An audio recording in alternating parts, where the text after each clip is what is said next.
இன்றைக்கு இன்னும் ஒரு முக்கியமான செய்தி வெளியாகி இருக்கு. இந்த செய்தி ஏற்கனவே ஒரு 3 நாட்களுக்கு முன்பதாக நாம் சொன்ன ஒரு செய்தி. அதாவது ஐசிசி என்கிற இன்டர்நேஷனல் கிரிமினல் கோர்ட், அதாவது சர்வதேச அளவில் விசாரணைகளை நடத்தக்கூடிய 2 விதமான நீதிமன்றங்கள் இருக்கிறது. அதாவது ஒன்று சர்வதேச நீதிமன்றம் ICJ, international court of justice என்று சொல்வார்கள், சர்வதேச நீதிமன்றம். இந்த நீதிமன்றத்தில் தான் அதாவது தென்னாப்பிரிக்கா சார்பாக தாக்கல் செய்யப்பட்டிருக்கக்கூடிய இஸ்ரேலுக்கு எதிரான வழக்குகள் விசாரணைக்குட்படுத்தப்பட்டது. மற்ற வழக்குகளும் இந்த இன்டர்நேஷனல் கோர்ட் ஆஃப் ஜஸ்டிஸ் சர்வதேச நீதிமன்றத்தில் தான் விசாரணைக்குட்படுத்தப்படும். நாடுகள் மீதான வழக்குகள் இங்கே விசாரணைக்கு எடுத்துக்கொள்ளப்படும். இதே நேரத்தில் ஐசிசி என்கிற இன்டர்நேஷனல் கிரிமினல் கோர்ட் என்கிற குற்றவியல் நீதிமன்றம் இருக்கிறது. இந்த நீதிமன்றத்தில் தனி மனிதர்கள் தொடர்பான வழக்குகள் விசாரணைக்கு எடுத்துக்கொள்ளப்படும். குறிப்பாக நமக்கெல்லாம் தெரியும், இலங்கையில் இடம்பெற்ற இறுதிக்கட்ட யுத்தத்தின் போது யுத்தத்தை தலைமை தாங்கி நடத்திய பல ஜெனரல்களுக்கு எதிராக, பல இராணுவ அதிகாரிகளுக்கு எதிராக எல்லாம் ஐசிசியில் வழக்குகள் தாக்கல் செய்யப்பட்ட வரலாறுகள் உண்டு. அதனுடைய தீர்ப்புகள் வந்து அது எவ்வளவு சர்ச்சையாக மாறியது என்பதெல்லாம் நமக்கு தெரியும். இப்படி இது ஒரு உதாரணமாக நீங்கள் புரிந்து கொள்வதற்காக சொல்கிறேன். இந்த மாதிரி தனி மனிதர்களுக்கு எதிரான நீதிமன்ற தீர்ப்புகளை ஐசிசி பலமுறை வழங்கி இருக்கிறது.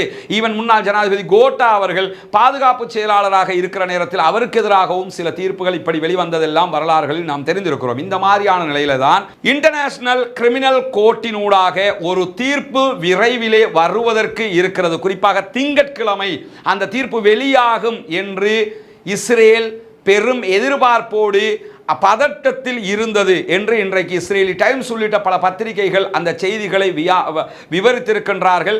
ஆனால் இன்றைக்கு அந்த தீர்ப்பு வரவில்லை. நாளையோ நாளை மறுதினமோ அப்படியான ஒரு தீர்ப்பு வருவதற்கான வாய்ப்பு இருக்கிறது. அந்த தீர்ப்பு பெரும்பாலும் நெதன்யாகு உள்ளிட்டவர்களை கைது செய்கிற அரெஸ்ட் வாரண்ட் பிறப்பிக்கிற ஒரு தீர்ப்பாக இருக்கும் என்றுதான் நம்பப்படுகிறது.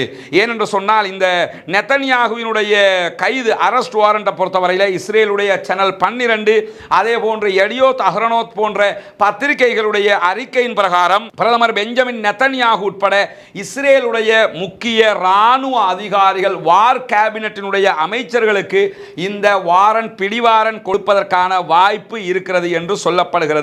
அது மட்டுமல்லாமல் இந்த அதுக்கு முக்கிய காரணமாக இன்னும் அவர்கள் தேடுகிற விவகாரம் என்னென்றால், ஆக்கிரமிக்கப்பட்டிருக்கக்கூடிய மேற்கு கரை வெஸ்ட் பேங்க் பகுதிகளிலும் காசா பகுதிகளிலும் இஸ்ரேலுடைய நடவடிக்கைகள் குறித்து ஐசிசி தற்போது பாரிய விசாரணைகளை நடத்தி வருகிறார்கள். அவர்களுக்கு தேவையான ஆதாரங்கள் ஏற்கனவே இன்டர்நேஷனல் கோர்ட் ஆஃப் ஜஸ்டிஸ்ல சவுத் ஆப்பிரிக்காவினால் வழங்கப்பட்டிருக்கிறது. அந்த ஆதாரங்களும் இந்த விசாரணையில் பரிசீலிக்கப்படுவதாக சொல்லப்படுகிறது. இப்படியான இடத்தில் பல ஆதாரங்களோடு ஐநாவினுடைய பாலஸ்தீனத்திற்கான இந்த யுத்தத்தை கண்காணிப்பதற்காக நியமிக்கப்பட்ட கண்காணிப்பாளர் அல்பானிஷ் அவர்கள் 90% யுத்த குற்றத்தில் இஸ்ரேல் செயல்பட்டிருக்கிறது, யுத்த குற்றத்தை மேற்கொண்டிருக்கிறது என்பதை ஆதாரங்களோடு நிரூபித்திருக்கிறார். அவையும் இந்த வழக்கிலே சேர்க்கப்பட்டிருக்கிறது. அவர்களே கண்டுபிடித்த ஆதாரங்கள், அதையும் கொண்டு வந்து சேர்த்திருக்கிறாங்க.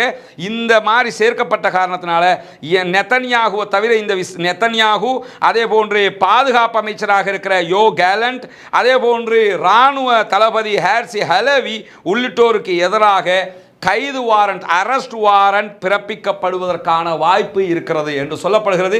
இந்த வாரண்ட்னால என்ன நடக்கும் என்று சொன்னால், இஸ்ரேலுக்குள்ள ஒன்றும் நடக்காது. இஸ்ரேலுக்கு உள்ள போய் இவங்களை கைது பண்ணிட்டு வர்றதெல்லாம் நடக்கிறதே நடக்காது. அவங்களுக்கு ஆதரவாக அமெரிக்கா நிற்பாங்க. அப்படி எந்த சம்பவமும் அங்கே நடக்க போறதில்லை. அப்படி நடக்கும் என்று சொல்லி நம்ம நம்ப வேண்டிய எந்த தேவையும் கிடையாது.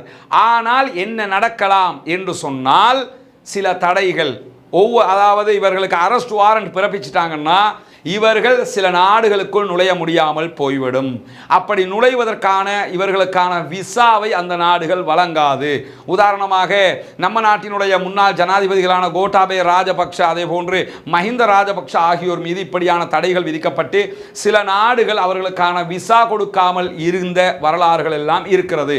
அதே போன்று சில தளபதிகளுக்கும் அப்படியான நிலைகள் உண்டாகியதை நம்ம அப்படி பார்த்துருக்கிறோம் வரலாற்றில், அதெல்லாம் தெரிஞ்சிருக்கிறோம். அந்த மாதிரி இவர்களுக்கு இந்த கைது வாரண்ட் கொடுக்கப்படும் போது சர்வதேச அளவில் அது இஸ்ரேல் குற்றவாளிதான் என்பதை நிரூபிப்பதற்கான மிகச்சிறந்த சான்றாக மாறிவிடும். அதே நேரத்தில் பல நாடுகள் அவர்களுக்கு வீசா கொடுக்காம இருப்பாங்க.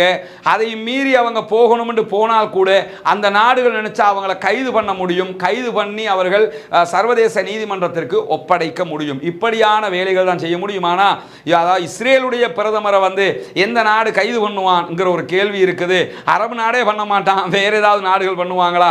அது சாத்தியமே கிடையாது. நமக்கு தெரியும், ஈரானுடைய அதிபர் ஸ்ரீலங்காவுக்கு வந்த டைம்ல அவரை கைது பண்ணுங்க என்று ஒரு நாடு சொன்ன கதையெல்லாம் நம்ம பார்த்தோம். அப்ப ஈரானுடைய அதிபர் மேலேயோ எந்த நாட்டினுடைய அதிபர் மேலேயோ அப்படி லேசாக கை வச்சிட முடியாது. அந்த அடிப்படையில் பிரதமர் பதவியிலேயே இருக்கும்போது நெத்தனியாகு மேலே எதுவும் பண்ண முடியாது. ஆனால் அவர் பதவி இழந்துட்டாருன்னா வேறு எந்த நாடுகளுக்கும் அவர் போகிற வழியில் அவரை நினைத்தால் ஒரு நாடு கைது செய்ய முடியும் என்கிற நிலைப்பாடுகள் இந்த விவகாரத்தில் இருக்கிறது. பொறுத்திருந்து பார்ப்போம். கண்டிப்பாக அல்லாஹு தாலா இந்த மக்களுக்கு செய்திருக்கக்கூடிய அநியாயங்களுக்கு இவர்களை விடமாட்டான். இந்த உலகத்திலும் இவர்கள் அசிங்கப்படுவார்கள், மறுமையிலும் இவர்கள் அல்லாஹ்விடத்திலே பதில் சொல்லியாக வேண்டும் என்கிற ஆழ்ந்த நம்பிக்கை நமக்கு இருக்கிறது.